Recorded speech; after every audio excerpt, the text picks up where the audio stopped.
Well, you know what they say. With struggle comes experience. Right? Right? Right? Right?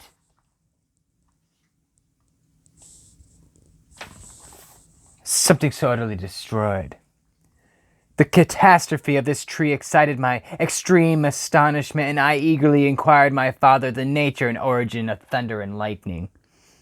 He replied, electricity, describing at the same time the various effects of that power. He constructed a small electrical machine and exhibited a few experiments. He made also a kite with a wire and spring which drew down the fluid from the clouds. The last stroke completed the overthrow of Cornelius Agrippa, Albertus Magnus, and Paracelsus, who had so long reigned the lords of my imagination. But by some fatality I did not feel inclined to commence the study of any modern system, and this disinclination was influenced by the following circumstances. The following circumstances. Get with me.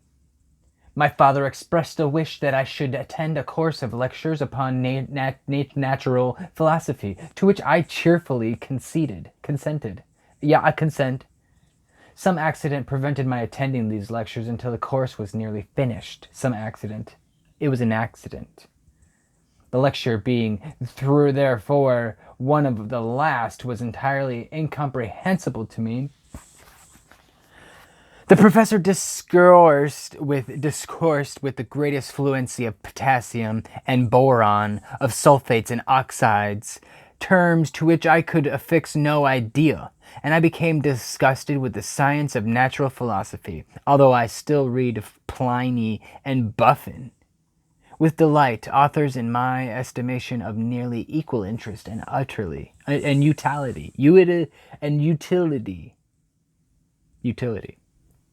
My occupation at this age was principally the mathematics, and the most of all the branches of study appertaining to that science. I was busily employed in learning languages. Latin was already familiar to me. I began to read some of the earliest Greek authors without the help of a lexicon.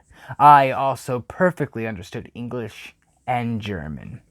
This is the list of my accomplishments at the age of 17, and you may conceive that my hours were fully employed in acquiring and maintaining a knowledge of this various literature. Another task also devolved upon me when I became the instructor of my brothers. Ernest was 6 years younger than myself, and my principal pupil. Ernest was 6 years younger than myself and was my principal pupil.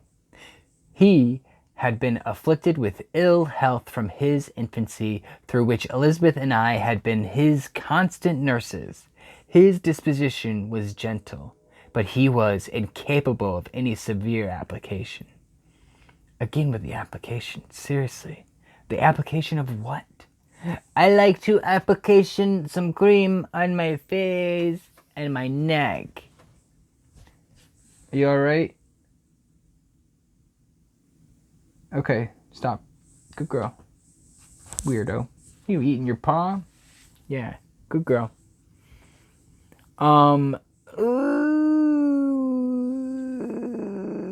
William, the youngest of our family, was yet an infant, and the most beautiful little fellow in the world. His lively blue eyes, dimpled cheeks, and endearing manner inspired the tenderest affection.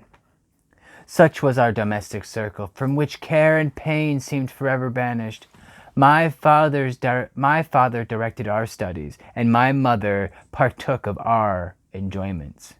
Neither of us possessed the slightest preeminence over the others. The voice of command was never heard among us, but mutual affection engaged us all to comply with and obey the slightest desire of each other. I don't know what that chapter just told me, but there's a guy. He is the son of a guy who was in the first part as a guy. There is a girl who is alive and is now his sister to be married with his sister cousin. And then because the guy is married to his friend's daughter, so I guess that he's like, daughter, someone else's daughter, sure, you can marry him. That's cool, I guess. Ugh. But you know, it's not all fairy tales and knickknacks. Paddywhacks, give a dog a bone. Well, shall we do this again? Sometime? In the future? Near? I hope so. Please subscribe to my channel and enjoy the fruits of my vocal enunciation.